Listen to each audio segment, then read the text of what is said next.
Hello friends, welcome to TTKR vlogs. இன்றைக்கி நம்ம சுவையான ரொம்ப ஈஸியாக குவிக்காக எப்படி இட்லி தோசை சாம்பார் செய்யலான்னு பார்க்கலாம் வாங்க. ஸோ பைத்தம்பருப்பு ஒரு 100 கிராம் கிட்ட எடுத்து வச்சுருக்கேன். இந்த மாதிரி ஊறணும்னு அவசியம் இல்லை, பட் ஆனால் அதை நல்லா வாஷ் பண்ணி எடுத்துக்கோங்க. அதுக்கு தேவையான இன்க்ரீடியன்ட்ஸ் பார்த்திங்கன்னா, ஒரு வெங்காயம், ஒரு 2 தக்காளி எடுத்துருக்கேன், ஒரு 10 பல் பூண்டு எடுத்துக்கோங்க, கொஞ்சம் கறிவேப்பிலை, கொத்தமல்லி. நான் ஒரே ஒரு பச்சை மிளகா தான் இன்றைக்கி எடுத்திருக்கேன். ஸோ இந்த சாம்பாருக்கு பார்த்திங்கன்னா இவ்வளோ தான் இன்க்ரீடியன்ஸ் தேவை. இதுக்கு எந்த வெஜிடபிள்ஸ் எதுவுமே தேவையில்லை. ரொம்ப சிம்பிளாக, ரொம்ப சுலபமாக நம்ம செஞ்சிடலாம் குவிக்காக.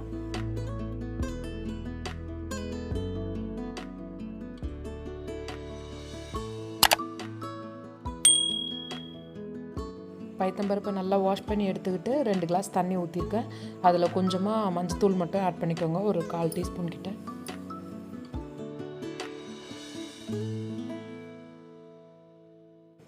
இப்போ நம்ம இந்த சாம்பாருக்கு தேவையான உப்பு ஆட் பண்ண போகிறோம்.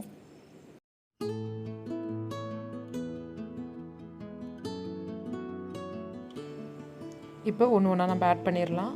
வெங்காயம், நெக்ஸ்ட்டு கட் பண்ணி வச்ச தக்காளி, பூண்டு, பச்சை மிளகா. ஸோ வெங்காயம் ஆட் பண்ணியாச்சு, பூண்டு ஆட் பண்ணியாச்சு, தக்காளியும் ஆட் பண்ணியாச்சு. இப்போ பச்சை மிளகா மட்டும் ஆட் பண்ணிவிட்டு ஒரு தடவை மிக்ஸ் பண்ணிவிட்டு இதை க்ளோஸ் பண்ணி வச்சுருங்க. ஒரு 3லேருந்து ஒரு 4 விசில் வந்தால் போதும் உங்களுக்கு.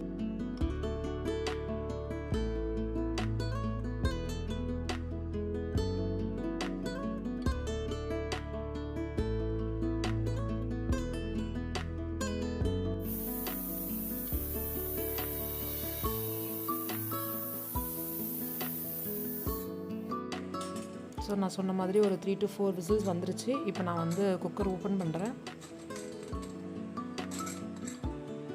ஸோ நம்ம வச்ச தண்ணி கரெக்டாக இருக்குது. ஸோ அதனால் இதை நல்லா ஸ்மாஷ் பண்ணால் போதும் நமக்கு. ஸோ ஒரு மத்து வச்சு நல்லா கடைஞ்சிக்கோங்க. இந்த வெங்காயம், தக்காளி, பூண்டு, பச்சை மிளகா எல்லாமே நல்லா வெந்திருக்கிறதுனால நீங்கள் வெறும் இந்த மாதிரி மத்து வச்சு கடைஞ்சிங்கன்னா இது நல்லா எல்லாமே ஒன்று சேர நல்லா ஸ்மாஷ் ஆகி வந்துடும் உங்களுக்கு.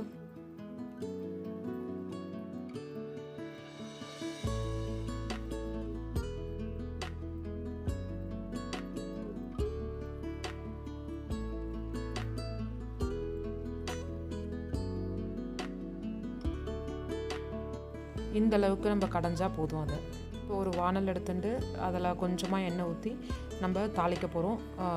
ஒரு 3 to 4 ஸ்பூன்ஸ் ஆஃப் ஆயில் போட்டுக்கோங்க.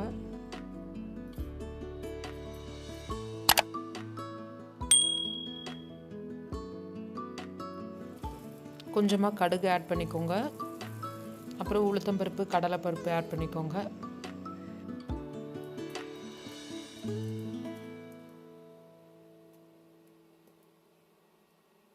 ஸோ உளுத்தம்பருப்பு, கடலைப்பருப்பு ஆட் பண்ணதுக்கப்புறம் கொஞ்சமாக பெருங்காயத்தூள் ஆட் பண்ணிக்கோங்க.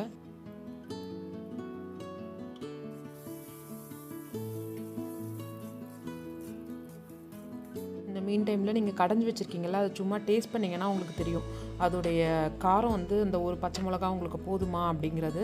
ஸோ உங்கள் காரத்துக்கு ஏற்ற மாதிரி ஆட் பண்ணிக்கோங்க. நான் சாப்பிட்டு பார்த்ததில் எனக்கு கொஞ்சம் காரம் கம்மியாக இருந்தது. அதனால் கருவேப்பிலை நம்ம போட்டதுக்கப்புறம் நான் ஒரு 2 காஞ்ச மிளகாயும் இதில் போடுறேன்.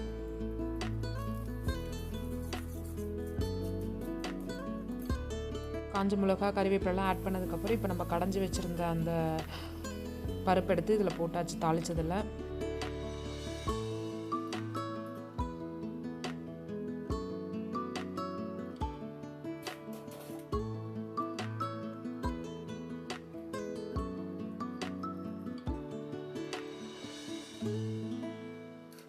ஸோ பருப்பு இந்த மாதிரி ஃபுல்லாக ஆட் பண்ணதுக்கப்புறம் நீங்கள் மிக்ஸ் பண்ணி பாருங்கள். உங்களுக்கு அந்த கன்சிஸ்டன்சி எப்படி வேணும்னு சொல்லிட்டு, ரொம்ப தண்ணியாக வேணுமா, திக்காக வேணுமா அப்படிங்கிறது உங்களுக்கு என்ன மாதிரி கன்சிஸ்டன்சி வேணுமோ அதுக்கேற்ற மாதிரி நீங்கள் தண்ணி ஆட் பண்ணிக்கோங்க. தண்ணி ஆட் பண்ணிவிட்டு உங்களுக்கு தேவையான தண்ணி ஆட் பண்ணதுக்கப்புறம் உப்பு பாருங்கள். உப்பு எனக்கு கொஞ்சம் கம்மியாக இருந்தது, ஸோ நான் உப்பு கொஞ்சம் ஆட் பண்ணிக்கிட்டேன். ஸோ நல்லா ஒரு கொதி வந்துருச்சு. கொதி வந்ததுக்கப்புறம் கொத்தமல்லி நம்ம ஆட் பண்ணியாச்சு. ஸோ சூடாக, சுவையாக, சீக்கிரமாக நம்ம இந்த சிம்பிளான இட்லி தோசை எல்லாத்துக்குமே செட் ஆகிற இந்த சாம்பார் பண்ணியாச்சு. நீங்களும் ட்ரை பண்ணி பாருங்கள் உங்கள் வீட்டில்.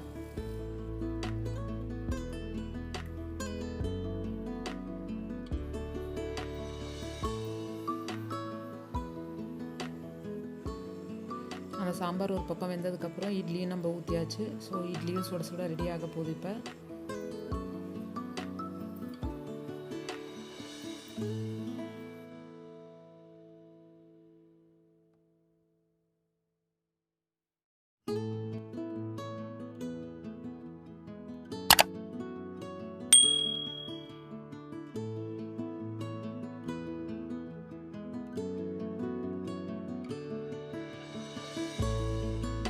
ஃப்ரெண்ட்ஸ், இட்லியும் நல்லா சாஃப்டாக வெந்து வந்துருச்சு.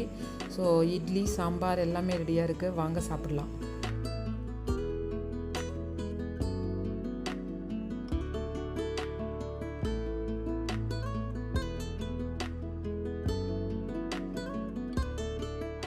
தேங்க்ஸ் ஃபார் வாட்சிங் திஸ் வீடியோ. மறக்காமல் எங்கள் சேனலுக்கு சப்ஸ்கிரைப் பண்ணுங்கள், லைக் பண்ணுங்கள், கமெண்ட் பண்ணுங்கள், ஷேர் பண்ணுங்கள். பாய்.